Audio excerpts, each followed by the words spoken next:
हम बात करते हैं वाइल लूप की। तो पिछले लेक्चर में हम लोगों ने इफ एल्स को देखा था, तो वहाँ पर कंडीशन के आधार पे ब्लॉक ऑफ कोड एग्जीक्यूट करता था। यानी कि कंडीशन ट्रू हुई तो ब्लॉक ऑफ कोड एग्जीक्यूट करेगा, फॉल्स होगा तो भी एल्स में जो पड़ा हुआ कोड है वो एग्जीक्यूट करेगा।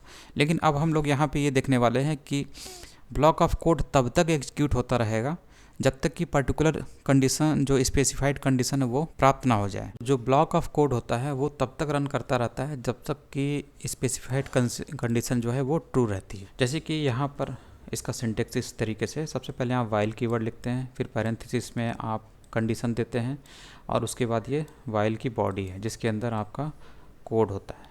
ठीक है, तो ये ब्लॉक ऑफ कोड यानी कि यही कोड है और यही एग्जीक्यूट करता रहता है जब तक कि ये कंडीशन ट्रू रहती है। अब इस एग्जांपल को देखिए। सबसे पहले इसने आई नाम का एक इंटीजर टाइप का वेरिएबल बनाया जिसमें वैल्यू डाली 0।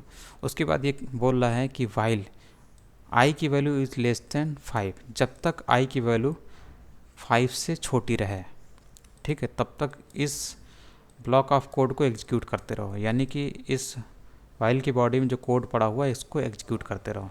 ठीक है, तो इसमें टेस्टिंग होती है बार बार। जैसे कि यहाँ पर कंट्रोल आया, उसके बाद आई की वैल्यू 0 है, 0 लेस देन 5, तो ये कंडीशन ट्रू हो गई। यानी कि ये वाला कोड वाइल की बॉडी के अंदर कंट्रोल आया और इसको एग्जीक्यूट करेगा तो आई की वैल्यू प्रिंट एलन के जरिए यहाँ पे 0 प्रिंट होती है। आई की वैल्यू तो 0 ही है। उसके बाद यहाँ पर आई की वैल्यू इंक्रीमेंट होती है, आई प्लस प्लस, मतलब आई की वैल्यू जो 0 थी 0 से 1 प्लस होके 1 हो जाती है। तो यहाँ पर इसकी वजह से आई की वैल्यू अब 1 हो जाती है। फिर से वापस यहाँ पर टेस्टिंग होती है, कंट्रोल यहाँ पर आता है, इसकी टेस्टिंग होती है।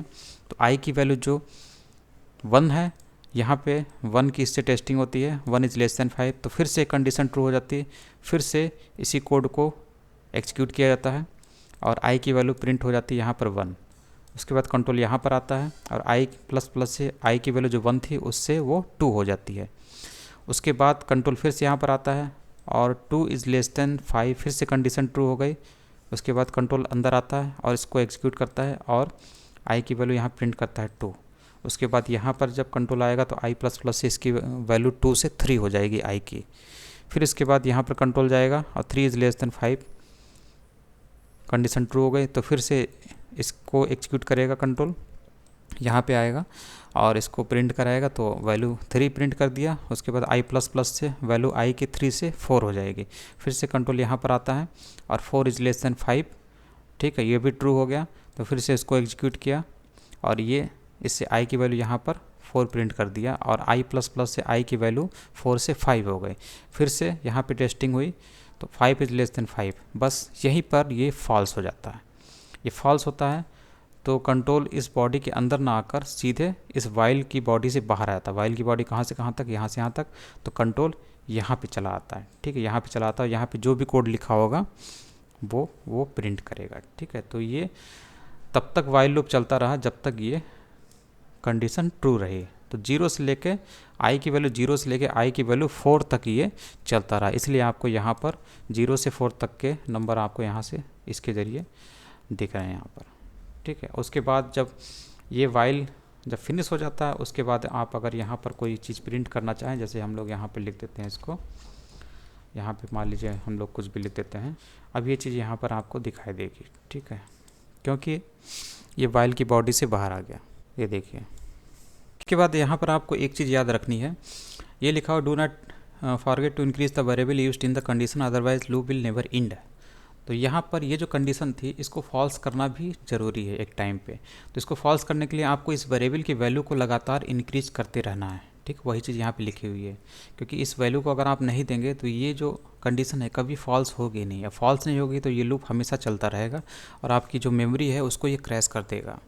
यानी कि आपका जो मेमोरी है वो ख़त्म हो जाएगी और जो आपका एडिटर है वो क्रैश हो जाएगा।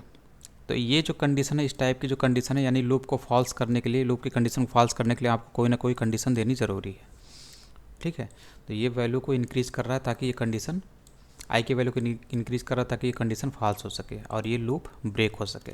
तो लूप को ब्रेक करने वाली कंडीशन डालना ज़रूरी है। इंक्रीमेंट डिक्रीमेंट डालना ज़रूरी होता है। यहाँ डिक्रीमेंट नहीं डालिएगा, नहीं तो ये जो है कभी फॉल्स ही नहीं होगा।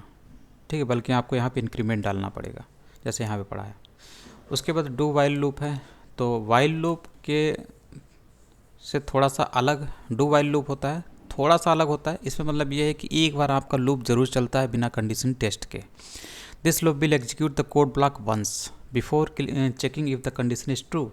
तो ऐसी कोई जगह जहाँ पर आप चाहते हैं कि एक बार कंडीशन जो है टेस्ट ना हो, वो रन कर जाए, उसके बाद ही कंडीशन टेस्ट होती रहे, उसी हिसाब से वो रन करे। तो यहाँ पर आप डू वाइल का इस्तेमाल करते हैं वाइल की जगह पर।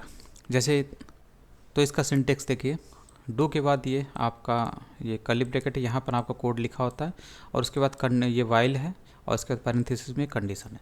तो देखिए ऊपर से अगर कंट्रोल आता है तो देखिए यहाँ पर ये जो कोड है इसको ये एक बार तो रन करेगा ही, उसके बाद ये फिर उसके बाद ही कंडीशन ये टेस्ट होती है। तो कंडीशन अगर ट्रू होगी तो उसके बाद फिर से कंट्रोल यहाँ पर आएगा, इसको एग्जीक्यूट करेगा, फिर से कंडीशन चेक होगी, फिर से ट्रू होगा तो ये इसको चेक करेगा, इसे बार बार चेक करता जाएगा जब तक ये कंडीशन फॉल्स ना हो जाए। तो इसका मतलब है कम से कम एक बार आपका कोड ज़रूर एग्जीक्यूट करता है, क्योंकि सबसे पहले आपको डू के अंदर डू के बाद यही कोड मिलता है, कंडीशन तो बाद में मिल रही है ना, इसलिए एक बार तो ये एग्जीक्यूट करेगा ही। तो यहाँ पर देखिए ये आई नाम का इंटीजर वेरिएबल, इस पर वैल्यू डाला 0, उसके बाद डू के बाद ये आपने कर्ली ब्रैकेट के अंदर आप यहाँ पर अपना कोड लिखते हैं। तो ये देखिए आई की वैल्यू को प्रिंट कर रहा है, उसके बाद ये देखिए ये तो आपका रहेगा ही, ये ज़रूरी है ताकि इस कंडीशन को, इसकी वैल्यू को फॉल्स बनाया जा सके। ठीक है, तो पहली बार आई की वैल्यू 0, और यहाँ पर ये आई की वैल्यू प्रिंट करेगा 0, उसके बाद आई प्लस प्लस से ये वैल्यू हो जाएगी 1। उसके बाद यहाँ पर जब कंट्रोल आएगा तो ये कंडीशन को टेस्ट करता है कि क्या 1 5 से छोटा है, तो 1 तो 5 से छोटा होता है। ठीक है, तो फिर से कंट्रोल यहाँ पर आएगा और इसको एग्जीक्यूट करेगा। ठीक है, तो आई की वैल्यू को प्रिंट करेगा 1, फिर आई प्लस प्लस से आई की जो वैल्यू है 1 से 2 हो जाएगी, और फिर से यहाँ टेस्ट होता है कि क्या 2 5 से छोटा है, तो ये सही है। तो फिर से कंट्रोल यहाँ पर आएगा और इसकी वैल्यू को, इसको एग्जीक्यूट करेगा, आई की वैल्यू को प्रिंट करेगा 2 के रूप में, और फिर आई प्लस प्लस से आई की वैल्यू 2 से 3 हो जाती है।